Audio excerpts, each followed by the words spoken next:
बिस्मिल्लाहिर्रहमानिर्रहीम अस्सलातु वस्सलामु अला अशरफुल मुरसलीन इय्याका नअबुदु व इय्याका नस्तईन। तमाम देखने सुनने वालों को अस्सलाम वालेकुम। मैं हूं आपका मेज़बान चौधरी मुदस्सिर मीर। आप देख रहे हैं यूट्यूब चैनल बाखरूश ऑफिशियल। नाज़रीन, बात करते हैं मरियम नवाज की। बिलाशुबा मरियम नवाज ने पंजाब में बहुत काम किया है, खास तौर पर सेहत के हवाले से बहुत अच्छा काम किया, गरीबों को बड़ी सहूलत दी। लेकिन क्या वजह है कि नवाज शरीफ साहब, मरियम साहब इतना काम कर रहे हैं सेहत के हवाले से, इसके बावजूद नवाज शरीफ साहब पाकिस्तान में अपनी सेहत का इलाज नहीं करवा सकते, या उन्हें अच्छे डॉक्टर नहीं मिल रहे, अच्छी सहूलतें नहीं मिल रही। क्या वजह है? जबकि मरियम के बेतहाशा दिन रात एक कर दिया। खैर, बात करते हैं सबसे पहले जो कल मीटिंग हुई, जो बड़ी हाई लेवल एक मीटिंग बुलाई मियां नवाज शरीफ साहब ने। उसमें उनकी कैबिनेट के करीबी दोस्त और तकरीबन तमाम जो सियासी उनके जो रफका हैं, सब ने इस पर शिरकत की। उसका जो ऑफिशियली उन्होंने एक बयान दिया है वो तो सिर्फ यही है कि बिजली में रिलीफ दिया जाए, पीटीआई की लाई महंगाई जो है वो बहुत ज़्यादा है, लोग हमसे उसका तकाजा करते हैं कि रिलीफ दें। ये तो एक ऑफिशियली बयान है, लेकिन इसकी जो अंदरूनी कहानी है, जो अहम तरीन सराय बता रहे हैं, वो कुछ और है। उसमें बहुत ज़्यादा बहस हुई और 8 अफराद ऐसे हैं जो इस हक में, अब मियाँ साहब भी हैं कि महंगाई बहुत हो गई है और हम जो रिलीफ दे रहे हैं, जो अवाम है वो इसको भी नहीं मान रही। वो ज़्यादातर इस बात में मुत्फिक हैं कि अपोजिशन का रोल अदा किया जाए, हुकूमत फिल फौर छोड़ दी जाए और अपोजिशन का रोल अदा किया जाए। क्योंकि वो कह रहे हैं कि आईएमएफ अगर कर्जा दे भी देती है तो एफबीआर ने अपना हदफ हासिल नहीं किया और मिनी बजट लाना पड़ सकता है, और जल्द से जल्द ये असम्बलियां तहलील करें, नए इलेक्शन में जाया जाए, या हुकूमत छोड़कर अपोजिशन की जाए। और हुकूमत भी वो वफाक में छोड़ना चाहते हैं और चाहते हैं कि जो सूबाई हुकूमतें हैं वो तमाम की तमाम उनके पास रहें, मतलब पंजाब नून के पास रहे और सिंध पीपी के पास रहे। वो इस बात में मुतफिक है कि वफाक में जो हुकूमत है वो छोड़ दी जाए, चाहे हुकूमत पीपी ले ले या पीटीआई ले ले। कुछ देर में ये भी खबरें आ जाएंगी और अहम तरीन ज़राए इस चीज को कंफर्म कर रहे हैं। दूसरा मरहला जो मामला है वो कप्तान से मुज़ाकरात का है। हुकूमत चाह रही है, ज्यादा उनके जो अरकान है वो चाह रहे हैं कि इमरान खान से मुज़ाकरात किए जाए, महमूद अचकज़ाई से मुज़ाकरात किए जाए, और मुज़ाकरात में इस बात को यकीनी बनाया जाए, इस चीज की गारंटी ली जाए कि नए इंतखाबात में जो भी हुकूमत में आएगा वो दूसरों से इंतकामी कार्रवाई नहीं करेगा। ज़राए कहते हैं बहुत से लोग राजी हैं, लेकिन कुछ खास लोग हैं जो ये नहीं चाहते। अभी इनके पास सिर्फ 2 ही रास्ते हैं, या तो अपोजिशन करें या मुज़ाकरात करें, इसके अलावा कोई ऑप्शन नहीं है। ज़राए कह रहे हैं कि प्रेशर बहुत ज्यादा बढ़ रहा है, कोई ना कोई मामला इन्हें करना पड़ेगा, मसलन इन दोनों चीजों में से किसी एक ना एक चीज पे इन्हें आना पड़ेगा। और जब पीपी को इस खबर की इत्तला मिली कि हुकूमत पीपी ले सकती है, तो उन्होंने वाज़ेह तौर पर कहा कि ये दलदल ज़दा हुकूमत हमारे हवाले करना चाहते हैं, हम हुकूमत नहीं लेंगे, और अगर पीटीआई को देंगे तो हम फिर भी इनकी सपोर्ट नहीं करेंगे। नाज़रीन, इत्तेहादियों में शदीद इख्तलाफात हैं और ये इख्तलाफात हुकूमत को ले डूबेंगे। मुल्क में सियासी अदम इस्तेहकाम बहुत है, इसी वजह से आपस में इनकी लड़ाई झगड़े, मुआशी हालात खराब है, मुल्क की बिगड़ती हुई सूरत हाल इसी वजह से है। अगर सियासी अदम इस्तेहकाम ना हो तो मुल्क की हालात बहुत अच्छे हों, फिर ये सब मिलकर दहशतगर्दी को नकेल डाल सकते हैं, बल्कि इसे जड़ से खत्म कर सकते हैं। जब एक घर में लड़ाइयां हों तो उस घर में सुकून अमन कैसे आएगा?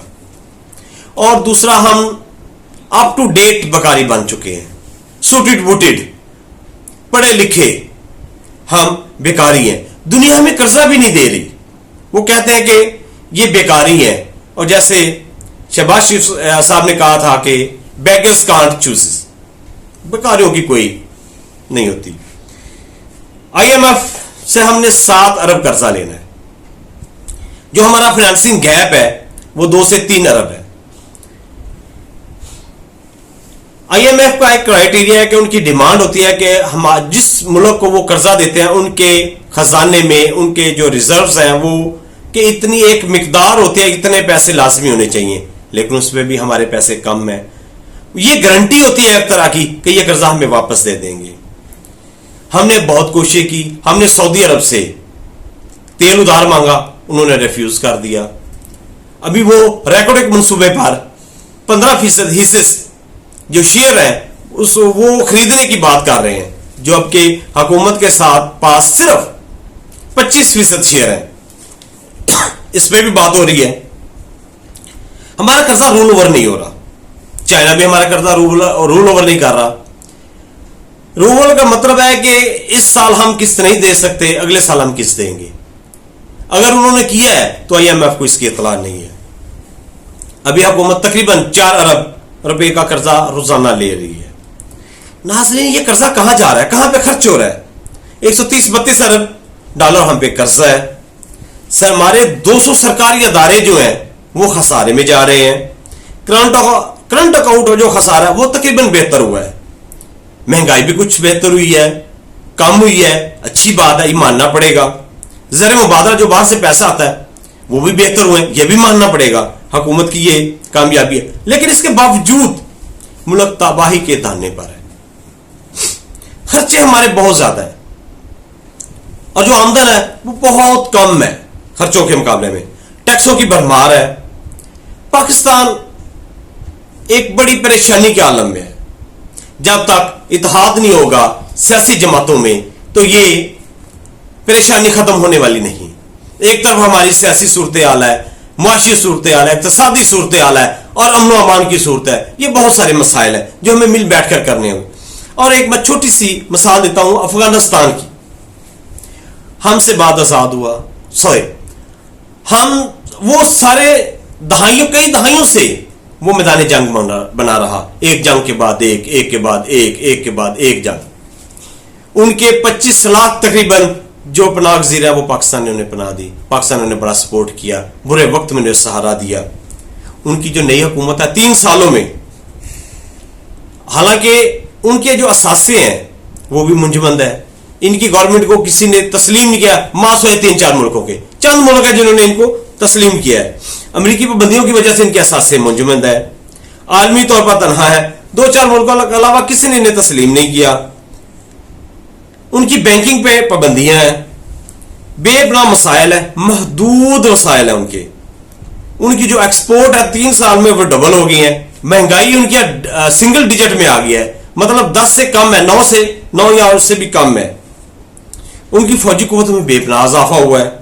तेल तांबे में सरमायाकारी आ रही है। चाइना सरमायाकारी शुरू की है चाइना ने। 62% उनके जो अदारे, पहले 82% उसमें रिश्वत होती थी,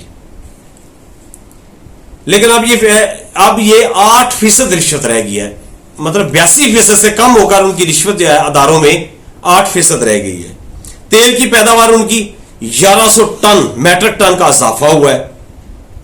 उनकी जो मंशियात है उन्होंने 95% खत्म की है। मतलब वो तरक्की पे तरक्की करता जा रहा है। उनकी करेंसी मजबूत, महंगाई हमसे कम, ज़र मुबादला काफी है, करप्शन कम, बेरोजगारी कम, अमनो अमान हमसे बेहतर। खुदा का करना है ना, जो दहाइयों से जंग में है उनका अमनो अमान पाकिस्तान से कम है। उनमें रूल ऑफ लॉ है और इधर वो जुर्म करते हैं, उधर उन्हें फौरन सजा मिलती जाती है। उनके केसेस साल हर साल लटकाए नहीं जाते। पाकिस्तान इनको पालने वाला था, लेकिन अब वो पाकिस्तान से ऊपर है। पाकिस्तान माशी लिहाज से, इक़्तिसादी लिहाज से, अमन अमान के लिहाज से, हर तरह से वो ऊपर है।